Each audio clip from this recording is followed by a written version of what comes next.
Welcome back to the Deep Dives, where we take a stack of sources and extract the core knowledge you need to be perfectly informed.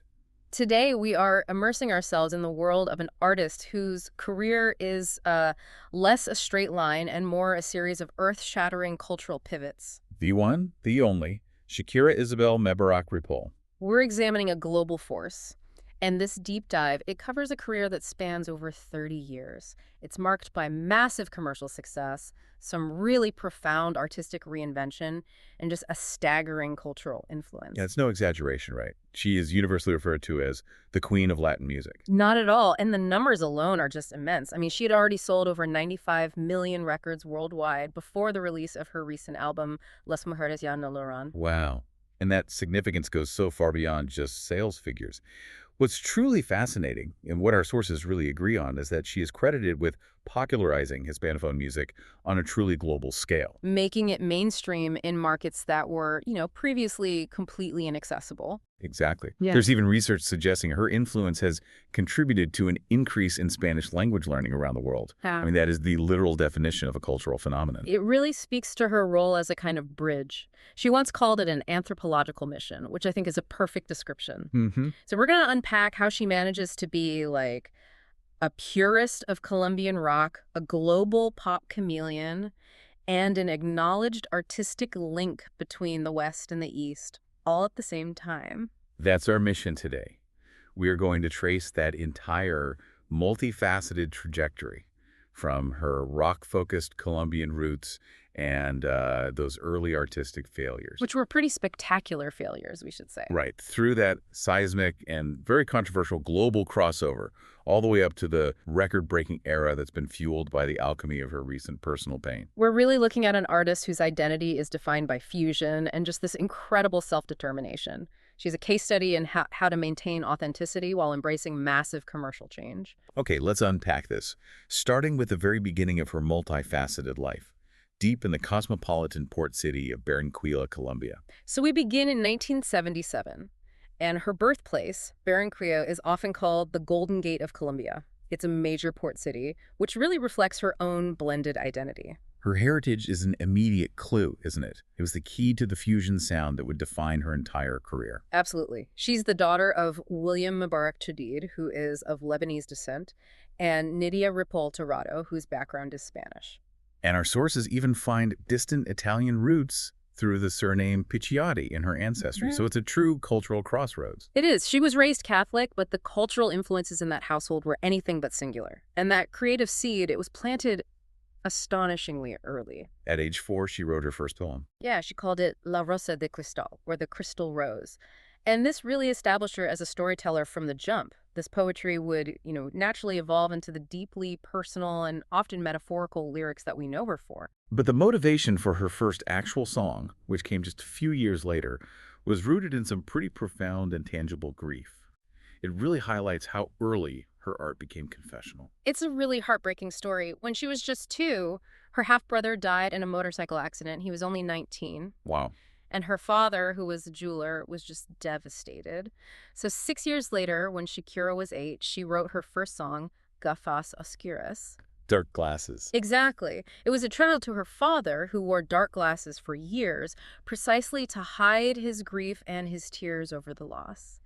To memorialize that pain through a song at age 8, it just shows this incredible maturity in her artistic approach from the very beginning. And her cultural duality, it starts showing up in her performance really early, too. At age 4, she discovers this powerful cultural anchor from her father's side of the family. Absolutely. Her father took her to a local Middle Eastern restaurant. She heard the doumbek. For anyone who doesn't know, that's the very distinctive goblet drum that's foundational to Middle Eastern music. And she just discovered the art of belly dancing. And she was so captivated, she just climbed up on a table to dance. Spontaneously. Just got up and started dancing. And her parents really nurtured this. I mean, it wasn't just a childhood hobby. She was encouraged to demonstrate her belly dancing talent every Friday morning at her strict Catholic school.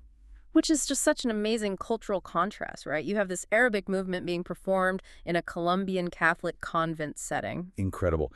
But this performance confidence, it did face a significant setback, even if it was short-lived. The famous rejection. She was rejected from the school choir in the 2nd grade. And the reason was that her vibrato was deemed too strong. Not just strong, the classmates gave this unforgettable critique that she sounded like a goat. Like a goat? Can you imagine? If someone told me that in second grade, I would have pivoted to accounting immediately. Yeah. Something quiet. Right.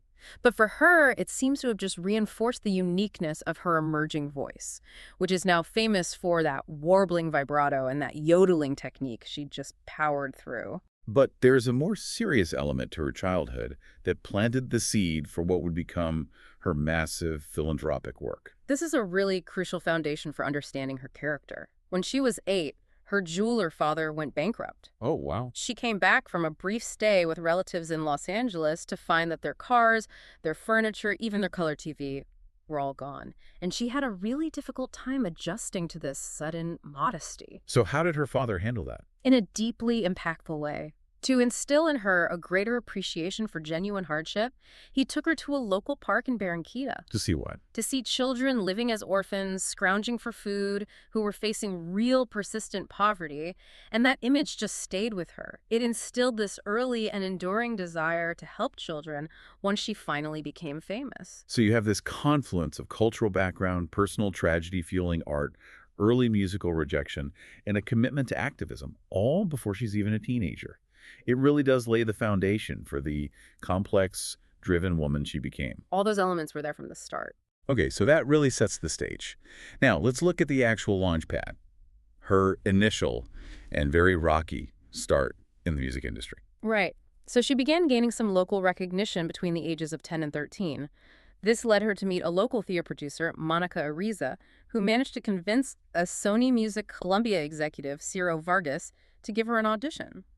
And she sang 3 songs and impressed them enough to get signed. Signed at just 13 years old for a 3-album deal. On paper, it sounded like the breakthrough. But the initial commercial results were, Yeah. well, they were disastrous. We were talking about staggering failure here. Commercially, yes. Her debut album, Magia, which came out in 1991, only sold a shocking 1,200 copies. Wait, 1,200 total? In her home country of Colombia. That's almost unfathomable for an artist who would go on to become one of the best-selling musicians in the world. That must have been a crushing blow. Yet she pushed on to a second album, Peligro, in 1993. Peligro was marginally more developed, but she was deeply displeased with the final production quality. She felt it was rushed and that it didn't reflect her artistic vision at all. So she just refused to promote it. Her dissatisfaction was so strong that she refused to advertise or promote the album, which, naturally contributed to its commercial failure. This early period of having her vision compromised, it's why she later generally refused to even acknowledge or perform songs from those first 2 albums. It's incredible to think that a future global icon sold so few copies of her debut that she essentially just disowned them. It seems like that experience must have taught her a lot about creative control later on. Precisely. That early failure, coupled with her strong sense of self-determination, it really solidified her need for creative autonomy. She learned the hard way that if she wanted the success to match the talent, she had to control the product. But she did get some critical early exposure, right? Yeah. Particularly at the Viña del Mar International Song Festival in Chile in 1993. Yes, that was a moment of validation. She won 3rd place with the ballad Airs. And here's a cool detail from the sources. One of the judges who voted for her to win was none other than Ricky Martin, Oh, wow. who was already a huge star in the Latin world, so it was a great early endorsement from a major peer. And at the same time, her education is intersecting with her budding career, providing more material for her later activism. That's right. She graduated from a convent secondary school at 15, and the school required students to do social service hours. Which involved what exactly? It involved visiting the poorest areas of town to help teach reading and writing to unschooled children. So this requirement gave her this sustained early exposure to the chronic child poverty issues that would directly inspire her humanitarian work, specifically the Barefoot Foundation. So she had the talent, the drive, the social conscience, and now this hard-won lesson in creative control, but still no commercial engine. That all changed dramatically with her breakthrough black hair rock era. Between 1995 and 2000, the turning point was the success of a single, Donde Estás Corazón, from a compilation album. That motivated Sony to finally commission her to produce a full rock album under her complete creative guidance. And this is where we get the pivotal albums, Pies Descalzos and Donde Están los Ladrones. Exactly. This is the era where she defined herself as a dark-haired, raw, rock-influenced artist. the angry young woman rock attitude, as she was often described. She was one of the foremost rockeras of the 90s Latin scene. So what were the foundational musical influences of this black-haired phase? It wasn't just Latin rock, was it? No, not at all. Her foundational influences were definitely Western classic and alternative rock. Led Zeppelin, Nirvana, The Police, The Cure, Tom Petty. She's even cited Depeche Mode. Yes, their song Enjoy the Silence. She said it kickstarted her passion for music and made her appreciate the electric guitar as an instrument of expression. But crucially, even in this quote-unquote rock era, the fusion we talked about was already in full swing. So let's break down the sound of Pais Descalzos, Bare Feet. What did that actually sound like? That album is praised for its assertive sound and its direct personal aesthetic. While rock was the foundation, she immediately incorporated global sounds. You can hear reggae grooves, dance hall rhythms, bossa nova, bachata guitar. It was a clear sign that she would never be constrained by a single genre. And some of the tracks were already pushing social boundaries. Definitely. Key tracks included Estoy Aquí, Antología, and the very controversial Si Quieres Se Mata. What was that one about? She was already using her platform to push the social envelope by singing about the dangers women face with unsafe abortions when legal options are unavailable. That is heavy subject matter for a mainstream Latin artist at that time. She wasn't just doing typical pop songs. Not at all. She was injecting incisive social commentary right from the start. Then came Donde Están los Ladrones in 1998, which truly broadened her global sonic palette. And the title itself, Where Are the Thieves, came from a really frustrating personal setback. Yes, a stolen suitcase at an airport that contained all of her written lyrics for the album. So she turned that frustration into art. And musically, what was its great contribution? This is where that East-West link first becomes unavoidable, right? This is where it clicks globally. The album was a crucial, successful blend of Latin rock, pop, and Middle Eastern music. And you must be referring to Ojos Así. Eyes Like Yours. Exactly. Ojos Así became a global hit, not just a Latin one. This was due entirely to those strong Arabic connotations, the musical fusion, and that striking video. It infused clear elements of Arabic pop, particularly in the instrumental structure and her distinctive vocal ad-libs.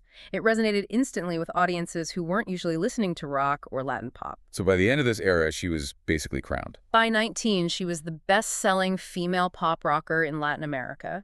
She was officially named a National Cultural Ambassador by the President of Colombia, a distinction she shared with the Nobel Prize-winning writer Gabriel Garcia Marquez. That's incredible company to be in. And Marquez, who became a friend and a mentor, even wrote an essay exalting her talent. He described her as having innocent sensuality. Her MTV Unplugged in 1999 really cemented this status in the U.S., though. It did. It was the first Spanish-language broadcast for the series, and it earned huge critical acclaim and won her first album Grammy. She had successfully dominated Latin music. She was the leader of the rockeros and this stage goddess who connected with a massive, dedicated audience. And that's the very definition of having reached a ceiling.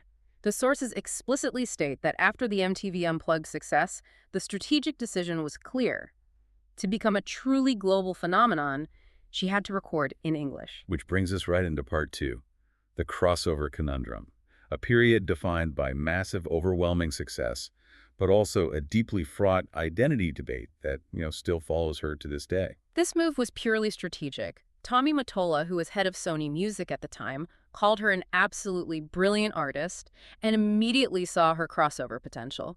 Because of her, universally catchy pop rock melodies, cerebral lyrics, unwavering self-determination, and natural sex appeal. The industry saw a star with global architecture. So she had to master English first. She dedicated herself to it, with help from her label mate, Gloria Estefan. The initial plan was simple, just translate her previous album. But Shakira, exercising that creative control she fought for, said no. She decided she needed to write an entirely new album from scratch to really capture the spirit of the English language properly. And she immersed herself in that creative isolation. Yes, she worked secluded for a year in Uruguay and a rented house in the Bahamas to write the material. The result was the launch single that truly defined the crossover, Whenever, Wherever. Or Suerte in Spanish. A truly landmark track that showed she wasn't abandoning her roots, just evolving them. That's the genius of it. It took heavy influence from Andean music, notably using instruments like the charango, a small stringed instrument, and the very distinctive sound of the pan flute. So by weaving those traditional non-Western elements into a massive, catchy pop song, she made it both exotic and universally appealing. And it became an international smash hit, reaching #1 in most countries globally. That single was the perfect setup for the 2001 album Laundry Service. The commercial success of the full album was just undeniable. Commercially, it was a staggering triumph. It sold over 13 million copies worldwide. It's still the best-selling album of all time by a female Latin artist. It debuted high on the U.S. Billboard 200 chart at #3. But this is where the identity debate became really heated. This is the conundrum. It was a sharp critical and cultural divide. Critics like Rolling Stone were just brutal. They claimed her English was too weak for deep songwriting, that her magic is lost in translation. And that the lyrics were downright silly and full of cliches, especially when you compare them to the poetic Spanish of her earlier work. Ouch. But others looked beyond the literal translation and saw something new, a unique form of expression. Exactly.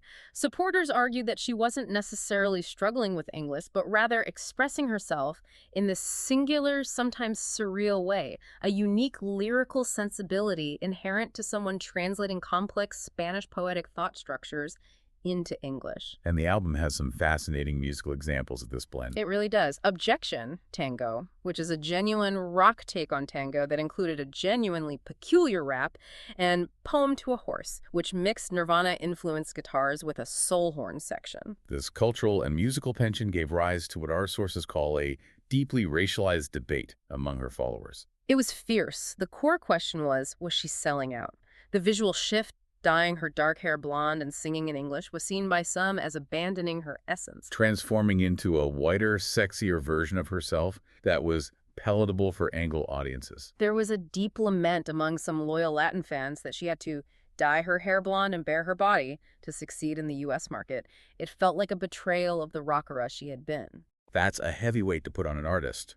How did Shakira herself respond to this relentless, highly personal criticism? She was extremely defensive of her motivations. She adamantly stated that her roots were very well planted in Latin America.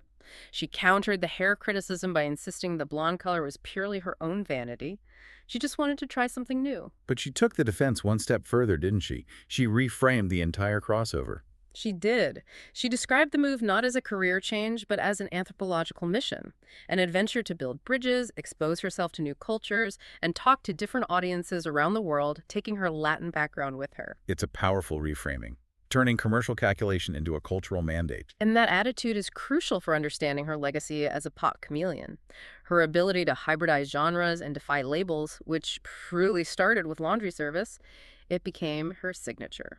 She told a newspaper this embrace of fusion offered her the opportunity to remove any type of label people want to place on me. So the tension between commercial success and perceived authenticity became a creative engine for her, and she wielded her increasing control to manage that narrative. Here's where it gets really interesting. That control intensified as she planned her next era. She wasn't content to simply conquer the English market. She decided to dominate both markets at the same time. And she took over production entirely for Laundry Service and just continued that high level of creative control throughout her career. By the time she launched her next massive era, she was wielding that power with incredible precision. So moving on to part 3, this is where she stops being a controversial crossover artist and becomes a genuine global superstar, defined by this artistic dualism and strategic releases. This is the oral fixation era. It was an incredible demonstration of creative output and market strategy. She prepared for this period by writing a staggering 60 songs. 60. She selected 20 and strategically split them across 2 albums separated by language, both released in quick succession. Fijación Oral Volume 1 in Spanish and Oral Fixation Volume 2 in English. The Spanish album came first and immediately proved that her Latin market was still fiercely loyal and growing. It was a massive statement. Fijación Oral Volume 1 set the record for the highest U.S. debut ever for a Spanish-language album, debuting at #4 on the overall U.S. Billboard 200. And the lead single, La Tortura, was just dominant.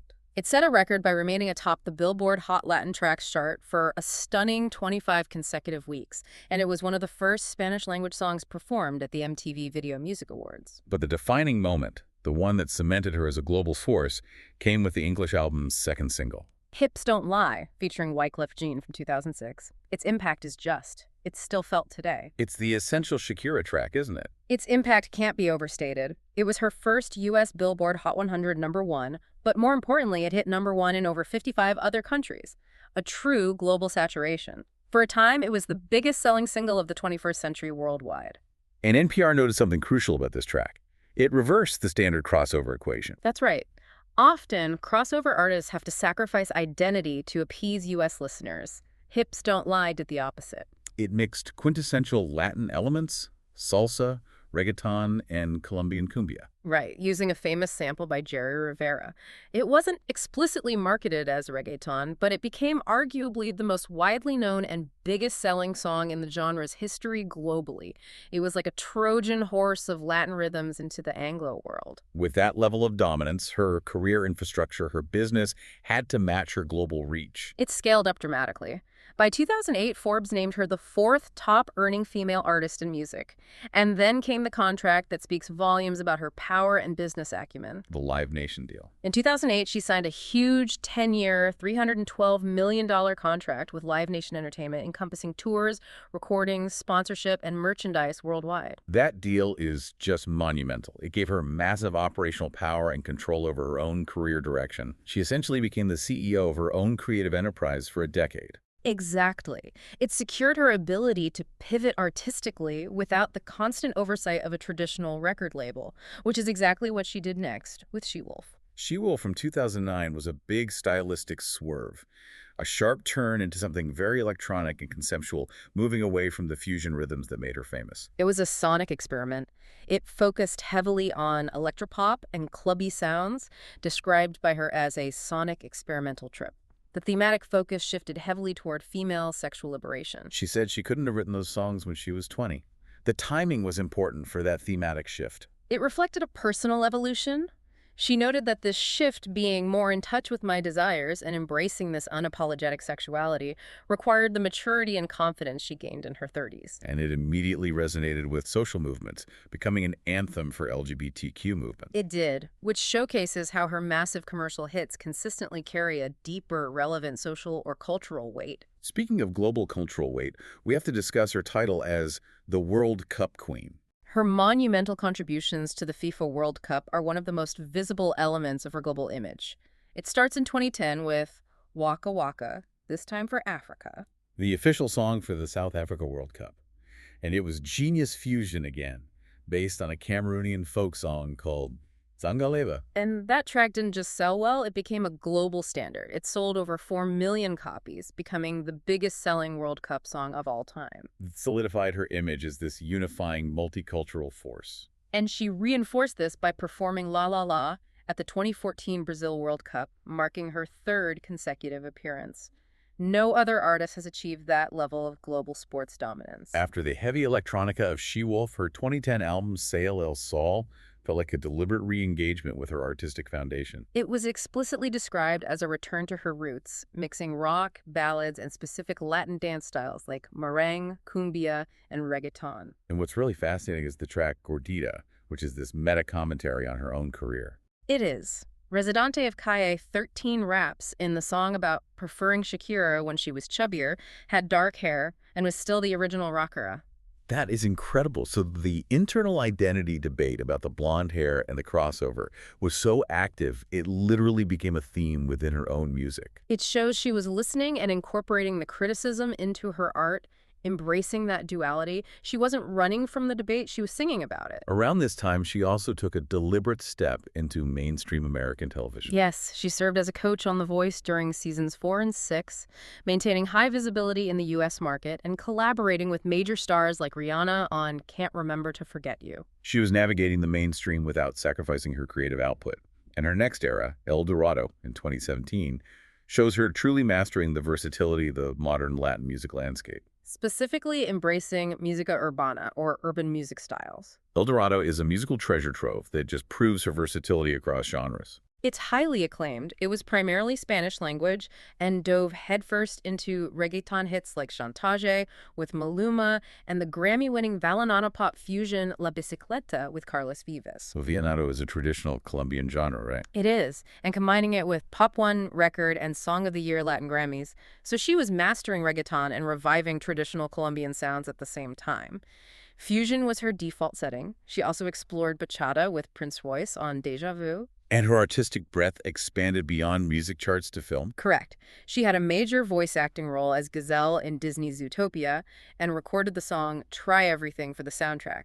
The album won her a third Grammy for Best Latin Pop Album in 2018, making her the only female Latin artist to achieve that feat. She truly became the chief architect of her entire sonic universe, which leads us to a crucial deep dive into her artistry, the whole package. That holistic control is key to understanding her legacy. She famously defined her artistic identity as a fusion, but she articulated it geographically and culturally. A fusion between black and white, between pop and rock, between cultures, between my Lebanese father and my mother's Spanish blood, the Colombian folklore and Arab dance I love, and American music. She is the walking embodiment of globalization. Let's focus on the architecture of that. Right. Her fundamental role as a songwriter and producer. It's often overlooked because her dancing is so iconic, but she has written or co-written virtually every song she has recorded across 3 decades. And she's praised for her fascinating, idiosyncratic songwriting. Her lyrics are consistently described as poetic and confessional,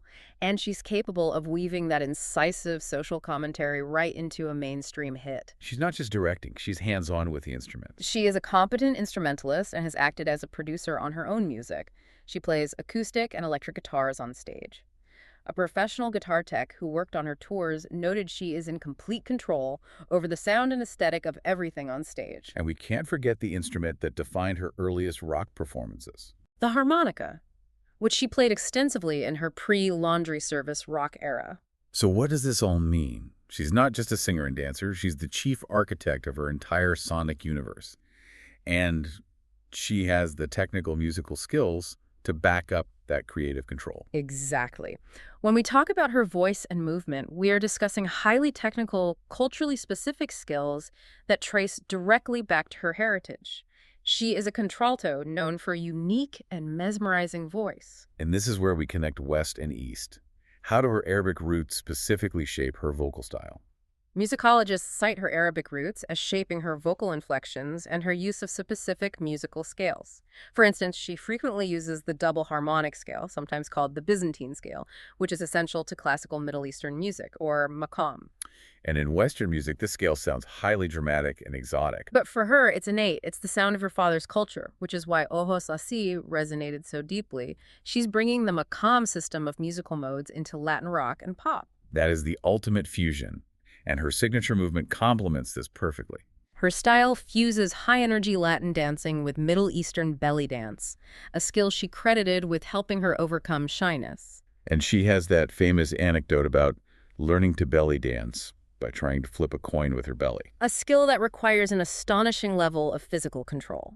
It makes sense that she is so uninhibited on stage. Her stage presence is fascinatingly layered, though. It is. She has always prioritized her vocals and dance moves, initially relying on minimal production. She loves performing for large crowds, saying the stage and lights dress me, but has confessed to feeling highly uncomfortable performing for small, intimate groups. That speaks to the internal pressure she manages. It does. She describes herself as a control freak who is in total control of her career. But she also admitted she is not as confident as people think, driven by a monster inside of me that wants to do everything better and right. It's a relentless perfectionism that has defined her longevity. That desire for control and perfection is the through line to the final era we need to cover. Her recent massive resurgence, fueled by one of the most publicly scrutinized breakups in recent memory. This brings us to part 5. Philanthropy, legacy, and the alchemy of pain. But first, we should quickly acknowledge the enduring influence of her humanitarian work. Let's detail the Barefoot Foundation, or Fundación Pies Descalzos, founded in 1997. It's highly significant because of its specific, tangible mission. The foundation is dedicated to actively building and maintaining state-of-the-art schools and providing education, psychological support, and meals for underprivileged children in Colombia. And she's genuinely hands-on. She personally supervises the operation, which is why the foundation is a globally recognized model. And the world has recognized this commitment far beyond the music charts. Absolutely. She was appointed a UNICEF Goodwill Ambassador, honored as the Latin Recording Academy Person of the Year, and the Harvard Foundation Artist of the Year. Her advocacy extends into the political realm, too. I recall her speaking out very powerfully during a controversial moment in U.S. politics. That was her 2020 op-ed in Time magazine, titled, "The Parents of 545 Children Are Missing, and the Silence is Blaring." She strongly criticized U.S. border and immigration policies concerning family separation. And she strategically introduced herself as the daughter of a New Yorker, emphasizing her personal connection to the U.S. context. Her influence is global. Fortune named her one of the world's greatest leaders, and the French government granted her the honor of Chevalier of the Order of Arts and Letters. Looking at her musical legacy, before this new era, she had already secured her place as a pioneer.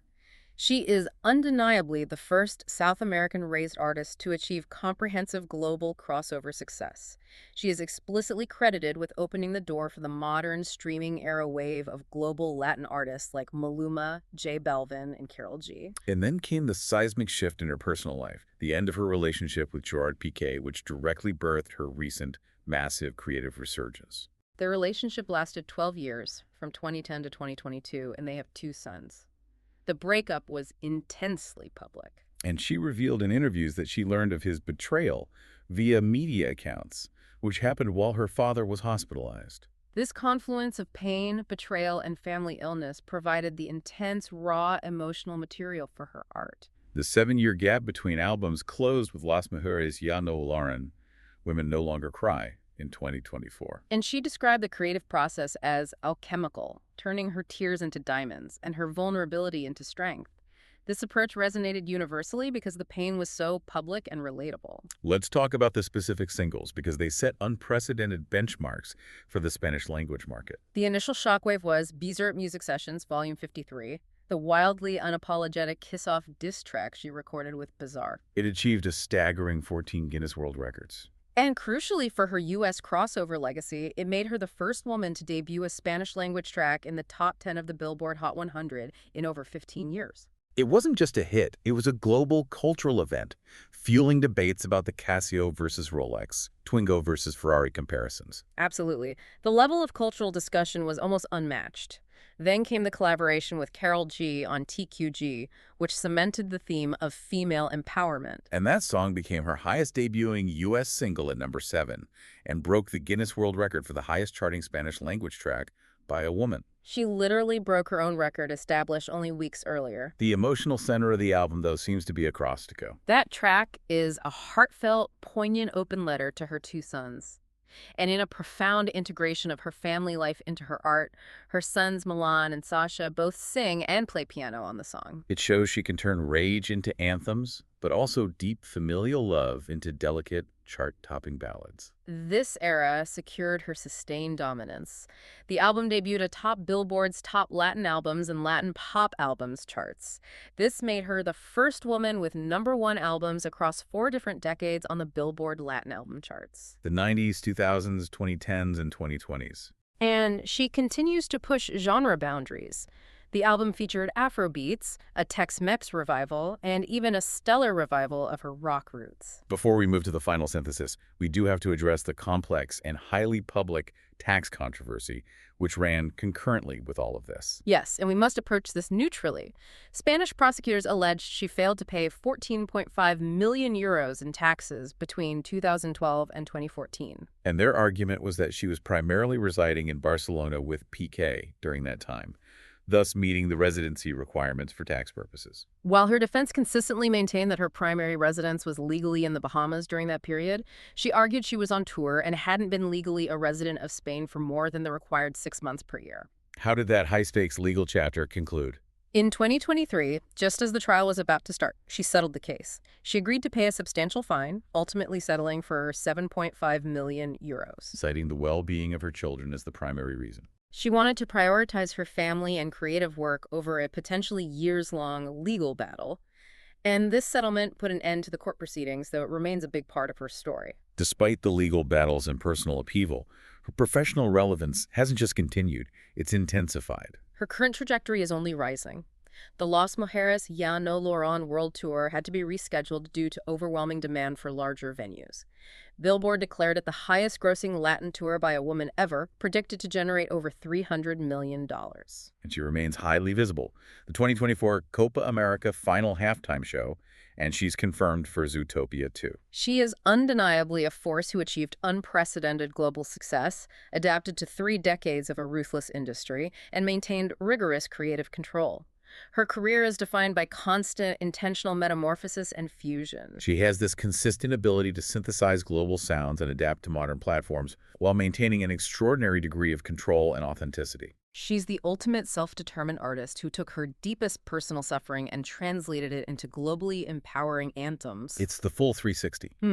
The rocker roots, the pioneering and divisive crossover that ultimately opened the world for Latin music, the cultural impact of Hips Don't Lie and Waka Waka, and now this profound legacy of turning intense personal pain into massively successful, empowering music. It's a career trajectory that's just structurally unique. Her recent work, particularly Las Mujeres Ya No Lloran, is a defining act of resilience. It explicitly ties her personal suffering to female empowerment. She has established a new archetype of fame in the digital age, where authenticity derived from personal turmoil is arguably the most valuable commodity. So given her history of constantly adapting musical styles to fit global trends, from the charango and pan flute to Afrobeats, what musical or cultural territory might be the next anthropological mission she decides to conquer? She has successfully conquered every corner of the globe once. It seems she's now ready to do it again in every genre imaginable.